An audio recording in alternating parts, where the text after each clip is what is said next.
Howdy everyone, Bruce Energetics here again. I had a YouTube user send me a pretty nasty message about how I wasn't sharing enough information with the public about how I construct my flashback arresters, and I just want to wash the slate clean here a bit. I've been publishing videos on YouTube long before I ever started this company. So I guess I was a bit under the impression that people were sort of aware of how I was constructing these. And this guy threatened to buy it from me and then steal my design and tell everybody. So, I wrote him a letter back saying, who cares? Go ahead and take it. I'm not keeping any secrets. So I'm gonna show everyone how these are built right now. Okay, this is what you'll get if you buy our Brown's gas torch. Okay, it's a little plug and it goes in the back. What is this? Okay, that's the question. This is an air stone for a fish tank. All right, that's what we use.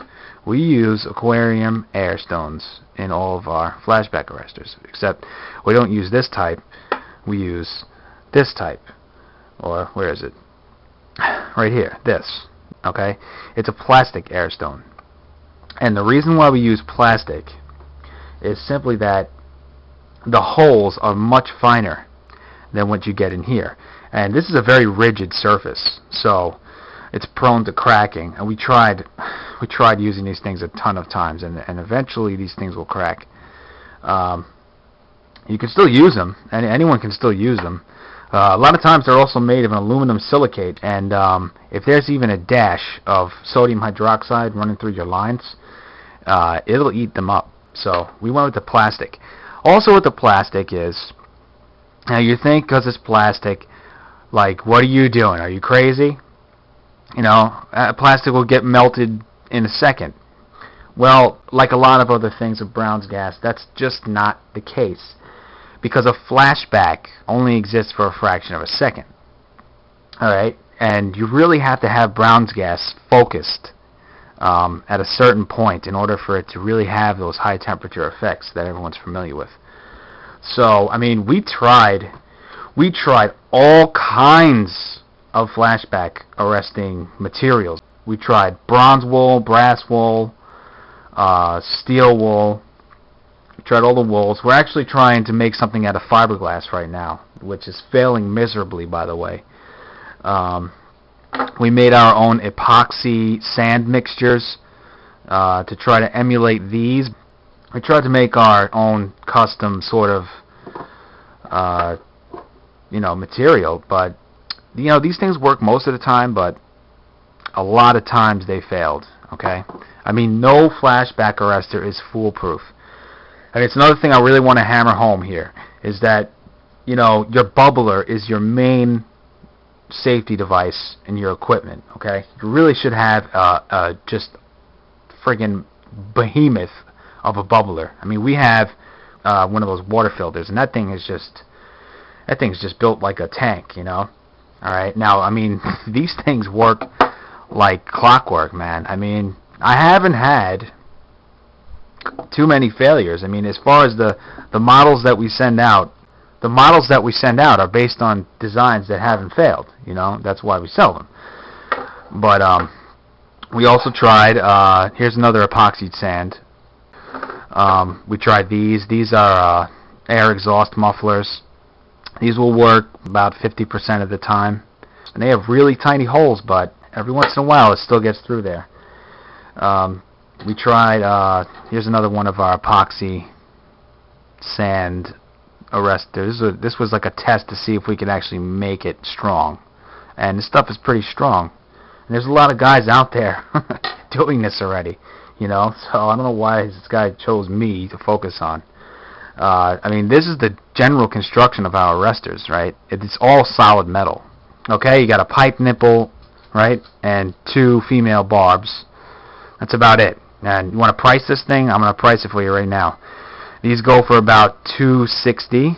Okay, the nipple goes for about $260 for a 1/4 inch at your local hardware store, the one with the name Depot in it. These are about $260. All right. These are about $223. So let's say they're $225 a piece. All right. So you're looking about $450 for the barbs, $260 for the pipe nipple. That brings you up to $650, about $7. You're at about $7 there if you want to include tax. These things cost, I mean, if you buy them in a bulk, if you buy them in a 6-pack, you'll get them for about $1 a piece. Alright, so you're looking at $8.50 just for the raw materials. Alright, that doesn't include the glue. You know, we use high strength epoxy, and the 2 tubes of that cost about $4.50. Okay. Now, of course, with if you buy the tubes of epoxy, you're gonna be able to make hundreds of these, right? Well, you'll be able to make like maybe 20 or 30 of these, but do you need 20 or 30? No. So I mean, it's gonna cost you between $10 and $20 to build one of these, because you can't buy single items. You can buy single items of these, right? And I'm sure people can get these cheaper, right? But you know, usually you have to be a company and have an account with a distributor in order to get lower prices on these, which we do have some lower prices, but you won't get much cheaper prices than what you pay for this stuff, unless you're getting real wholesale prices. So, I mean, and you know, we assemble them. All we do really is we take these and we glue them into here. So this is the 3/8 model, so this is the one we use for that. This is the same one we use for the torch, right? And we tried a couple other things. We tried coating them with sand too. All right. We heated up sand to like 600 degrees and rolled them in there. All right, so that sand would stick to them.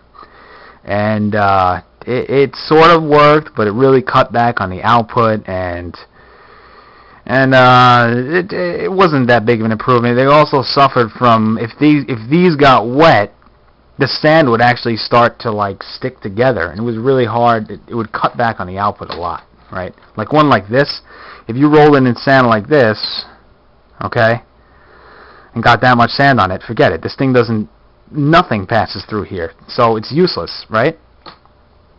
And you know, that's about it. One other thing, if you decide to build one of these yourself, all right, with a plastic arrestor, you have to harden them off, okay?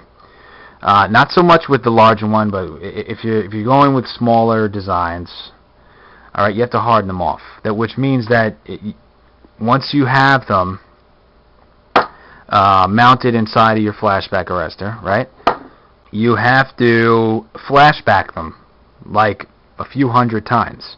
And we do this with every single one. And what happens is, and I know I've seen this on another guy's video somewhere, is that it'll actually just barely melt the surface of this thing here, of the surface of this thing here. So what that'll do is it'll temper it a bit, and once these things are hardened off, I swear they last forever. I mean, we're using flashback arrestors that we've had for a year already. And you know, there was a time where a couple of them weren't working, and we figured out that they weren't working because we weren't hardening them off. So we were looking for like better deals on what do you call it? We were looking for deals on universal fuel filters and all kinds of really high-tech flashback arrestor elements, and you know, we weren't really turning up too many. We were still looking. We're still looking for better ideas, because you know, while these things are great, the fact of the matter is that my company still has to pay for them. You know, we would like to be able to make our own, and I don't know. We're still working on ideas, but I mean, these work, and you know, why not use them?